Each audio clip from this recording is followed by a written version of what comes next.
Hi friends, இயற்கை நம்ம கண்ணுக்கு முன்னாடியே எத்தனையோ மருத்துவ குணங்கள் இருக்கிற செடியை கொடுத்திருக்குது. அதுல துளசி, கற்றாழை, வேப்பிள்ளை இந்த மாதிரி சொல்லிக்கிட்டே போனோம்னா எத்தனையோ மருத்துவ குணங்கள் இருக்கிற செடி இருக்குது. இன்னைக்கு இந்த வீடியோல நம்மள சுத்தி இருக்கிற ஒரு அற்புதமான செடியை பத்தி தெரிஞ்சுக்க போறோம். இதோட பேர் தான் ஓம இலை. இந்த ஓம இலைய எப்படி சாப்பிட்டா நம்ம ஆரோக்கியமா இருப்போம், எந்தெந்த நோய்களை குணப்படுத்துது, எப்படி பயன்படுத்தணும், இந்த விஷயங்களையும் பூர்த்தியா இந்த வீடியோல பார்க்கலாம். நிஜமா இந்த இலை நம்ம வீட்ல இருந்ததுன்னா டாக்டர் நம்ம வீட்ல இருக்கிற மாதிரி தான். சின்ன குழந்தைங்களுக்கு வர வயிறு வலிக்கு ஓமவல்லி இலை நல்ல மருந்து.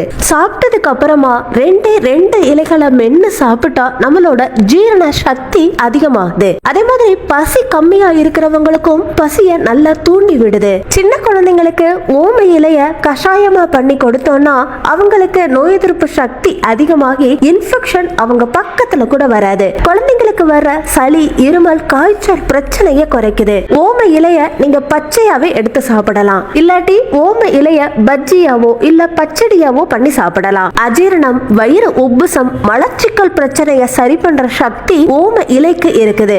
மாரடைப்புக்கு காரணமான கொலஸ்ட்ரால் பிரச்சனையை குறைக்குது. உயர் ரத்த அழுத்தத்தை குறைக்குது. ரத்தத்துல இருக்கிற கெட்ட கொலஸ்ட்ராலை கரைக்கிறதுக்கு ஓம இலை அற்புதமா பயன்படுது.